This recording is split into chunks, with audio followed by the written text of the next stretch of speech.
तोड़ी शिव हार बनावल भंग घोटना के हरीस गे माई भंग घोटना के हरीस।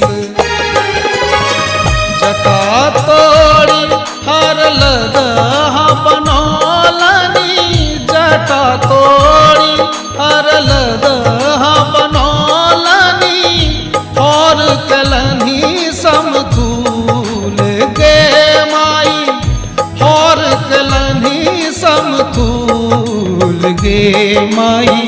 नित उठी गौरी शिव के मनावती कर बिगहा दुई खेत।